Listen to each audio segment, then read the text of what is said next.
नमस्कार मंडळी. आज आपल्या सोकेज पेठवरती स्लॅब टाकण्यासाठी प्लेट टाकण्याचं काम चालू केलेलं आहे. आणि इकडच्या बाजूला देवा आहे, पलीकडे सचिन चोरमले, पलीकडे चंद्रकांत ढेकळे आणि इकडच्या बाजूला किशोर ढेकळे. खालच्या बाजूला आहे सोकेज पेठमध्ये.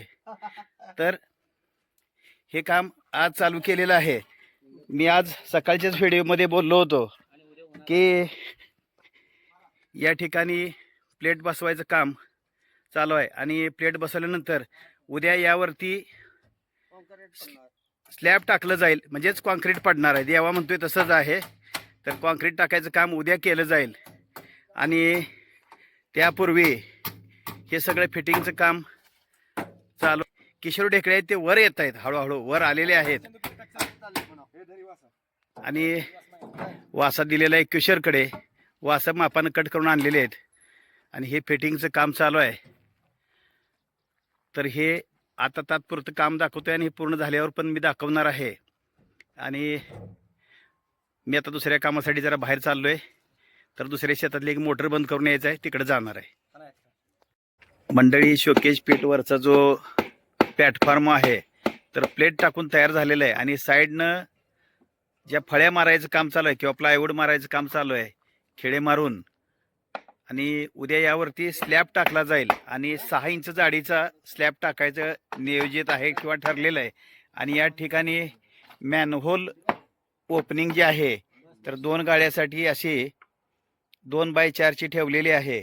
आणि समोरच्या बाजूला जे काम चालू आहे, साईडच्या फळ्या मारायचं काम चालू आहे, तर ते आपल्याला बघायला मिळेल. आणि किशोर मिस्त्री आणि सचिन मिस्त्री हे या ठिकाणी साईड मारायचं, साईडच्या ज्या फळ्या मारायच्या आहेत किंवा प्लायवूड मारायचं आहे ते काम चालू आहे. आणि प्लायवूड संपले असं त्यांची चर्चा चालली आहे, पण काय तर करतेली व्यवस्था असं मला पण वाटतंय. आहे, भरपूर आहे म्हणते ते, भरपूर आहे म्हणते ते. म्हणजे तसं काय, त्यांच्याकडे भरपूर मटेरियल आहे. दुसऱ्या कामावर आहे, दुसऱ्या कामावर म्हणजे उधारीचा धंदा असल्यासारखं झालं. तर या ठिकाणी साईड मारायचं काम चालू आहे आणि थोड्या वेळात हा सुद्धा प्लॅटफॉर्म पूर्ण बनवून तयार होईल. आणि उद्या स्टील कटिंग करून जाळी अंथरली जाईल आणि उद्याच स्लॅब टाकण्यात येईल. समोरच्या बाजूला सचिन मिस्त्री आणि किशोर मिस्त्री हे स्टील बांधताना आपल्याला दिसत आहेत. आणि स्टीलचं डिझाईन त्यांनी स्वतः केलेलं आहे. मी माझ्या मित्राची मदत घेतलेली आहे, विचारून घेतलं होतं आणि 6 इंची स्लॅब टाकायचं ठरलेलं आहे. तर या ठिकाणी आपण 10 आणि 12 mm जे स्टील होतं ते खालच्या बाजूला बांधले आणि वरच्या बाजूला 8 mm आणि 6 mm ची चादर बांधलेली आहे. त्याला चटई म्हणता ना तुम्ही रे? चटई. आणि ते तारण बांधायचं काम चालू आहे. यानंतर कव्हरिंग दिलं जाईल आणि कव्हरिंगच्या नंतर मग या ठिकाणी कॉन्क्रीट ओतलं जाईल. आणि हे अगदी 1-2 तासातच कदाचित संपवतील, कारण हे दोघंही मिस्त्री कामाला एकदम सुपर म्हणजे सुपर आहेत किंवा नंबर 1 आहेत, सुपरफास्ट आहेत. तर ह्यांची अशी सुपरफास्ट एक्सप्रेस कायमच चालत राहावी. अगदी सोमवारचं सुद्धा काम चालू करतायत. आणि या कामाची पाहणी करण्यासाठी आमचे शेजारी आलेत, सिद्धेश्वर ढेकळे. तर ते पाणी घेऊन आलेत. म्हणजे या मिस्त्रींची काळजी आमची शेजारी सुद्धा घेत आहेत. मी तर घेतोयच.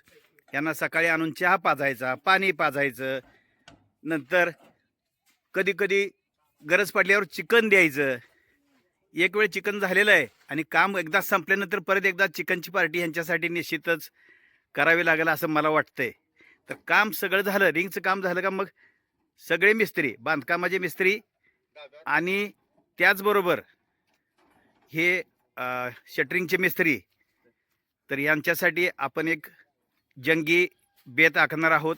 आणि ह्या म्हणजे आपल्या इथल्या शेतातच होईल, ढाब्यावर काय होणार नाही हे लक्षात घ्यायचं. देवा ढाबा बिबा नाव काढायचं नाही, हां, नाहीतर अंग धुतलं जाईल. तर आज समोरच्या बाजूला शोष खड्ड्यावरती किंवा सोकेज पीठवरती कॉन्क्रीट भरायचं काम चालू आहे आणि अशा पद्धतीनं थोड्या वेळातच हा शोष खड्डा जो आहे तो कॉन्क्रीट भरून पूर्ण होईल आणि सचिन मिस्त्री काळजीपूर्वक काम करतायत. बिचारा रातभर दमलेला आहे, जागलेला आहे कामानिमित्तानं आणि आता परत त्याला अगदी सकाळपासून कामाला सुरुवात झालेली आहे आणि किशोर फक्त माल तयार करून देतोय आणि पाठीमागनं होकार द्यायचं काम करतोय. पण खरं कष्टाचं काम जे करतोय तो सचिनच करतोय हे हळूहळू माझ्या लक्षात यायला लागलेलं आहे. तर थोड्या वेळातच हे काम पूर्ण होईल. पूर्ण झाल्यावर परत आपण एक छोटासा व्हिडिओ यातच कंटिन्यू करणार आहोत. तर मंडळी, आता PCCचं काम पूर्ण झालेलं आहे आणि पूर्ण काम झाल्यानंतर बाकीची मंडळी हातपाय धुण्यासाठी गेलेली आहेत आणि सचिन फक्त एकटा आपल्याला इकडं उपलब्ध आहे. तर हा PCCचं काम पूर्ण झाल्याचा हा PCC संदर्भातला म्हणजे सोकेज पीठच्या वरचं जे PCC आहे किंवा कॉन्क्रीट आहे, खरं तर RCC आहे ते, कारण स्टील वापरलेलं आहे. त्यामुळं हे काम आता पूर्ण झालेलं आहे आणि साईट खोलायचं काम हे उद्या करतील, बरोबर आहे का? हां. तर या पद्धतीने हे आपलं काम पूर्ण झालेलं आहे. सोकेज पीठ किंवा शोष खड्ड्यावरील कॉन्क्रीटचा भाग आहे तो माती भरून घेतलेला आहे. आज सकाळी आम्ही दोघं आलो होतो आणि माती भरून घेतल्यानंतर सोलरचं पाणी चालू करून हे जे वरचं कॉन्क्रीट आहे आणि पाणी सोडून भरून घेणार आहोत. तर कॉन्क्रीटचं केवरिंग चांगलं होईल अशा पद्धतीनं आपण हे या ठिकाणी पाणी साठवून ठेवणार आहेत. आणि एक सोलर आता 7:30 वाजलेले जवळजवळ, तर सोलरचं पाणी अजून आलेलं नाही, पण 1-2 मिनटात येईल. आवाज यायला लागलेला आहे थोडा थोडा. 7:38 झालेले आहेत आणि पाणी यायला सुरुवात झालेली आहे. सोलरवरती मोटर चालू असल्यामुळे पाणी यायला वेळ लागतो आणि पाणी आता सकाळी फार कमी येतं आहे. परंतु जसं उन्हाची तीव्रता वाढेल, सूर्यप्रकाशाची तीव्रता वाढेल, तसं पाणी मोठ्या प्रमाणात येतं आहे. दुपारी अतिशय जबरदस्त पाण्याचं प्रेशर असतो आहे. तर सोलरचे पाणी आपण सध्या ह्या कॉन्क्रीटच्या वाफ्यावरती भरून घेत आहोत. हा कॉन्क्रीटचा वाफा भरण्यासाठी आपल्याला सोलरचं पाणी यामध्ये 15 मिनिटं सोडावं लागलं होतं आणि पाण्याचा प्रेशर अजूनही कमी आहे. जसं ऊन पडेल किंवा उन्हाची तीव्रता वाढेल तसं प्रेशर वाढते आणि दुपारी हेच पाणी जर भरून घ्यायचं म्हणलं तर खचून 2 ते 3 मिनिटात हा वाफा पूर्ण भरला जाईल.